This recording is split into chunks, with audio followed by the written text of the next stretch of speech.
சொல்லு இந்திரா, என்ன விஷயமா? சித்தப்பா, நான் சுத்தி வளைச்செல்லாம் பேச விரும்பல. உங்ககிட்ட கடைசியா ஒரு தடவை நான் கேக்குறேன். உங்களுக்கும் சிவாவுக்கும் ஏதாவது சம்பந்தம் இருக்கா?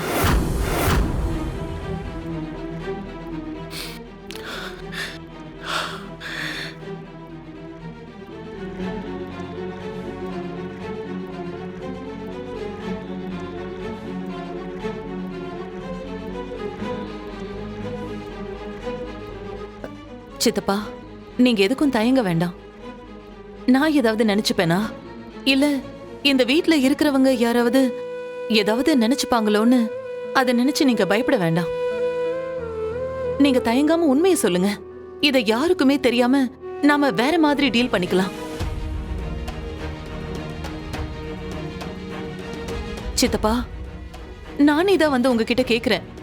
எதுவா இருந்தாலும் இப்பவே சொல்லிட்டீங்கன்னா நாளைக்கு பெரிய பிரச்சனை ஏதாவது வர மாதிரி இருந்தா கூட அதை இப்பவே தடுத்துடலாம். சித்தப்பா, வேணும்னா நான் உங்களுக்கு சத்தியம் பண்ணி தரேன். நம்ம குடும்பத்துல யாருக்கும் எந்த விஷயமும் தெரியாம நான் பாத்துக்கிறேன்.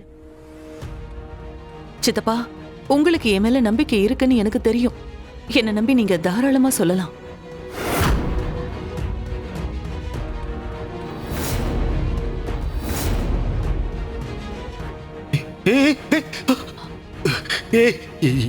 தொட்டீங்கன்னா அவ்வளவுதான்.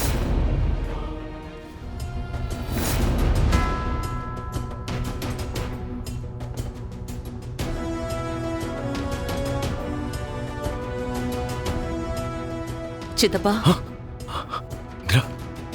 நான் உங்ககிட்ட தான் கேட்டுட்டு இருக்கேன். சொல்லுங்க, உங்களுக்கும் சிவாவுக்கும் ஏதாவது சம்பந்தம் இருக்கா?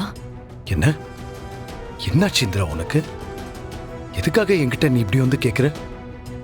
நான் தான் அப்பவே தெளிவா சொல்லிட்டேனே, என் மேல நம்பிக்கை இல்லையா உனக்கு? நான் உங்களை முழுசா நம்புறேன் சித்தப்பா.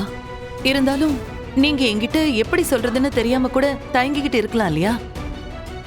அதனாலதான் நானே வந்து கடைசியா உங்ககிட்ட கேக்குறேன் சித்தப்பா. இந்த பாரு இந்திரா, நீ எத்தனை தடவை கேட்டாலும் எனக்கும் அந்த சிவாவுக்கும் எந்த சம்பந்தமும் இல்லை. இதான் உண்மை.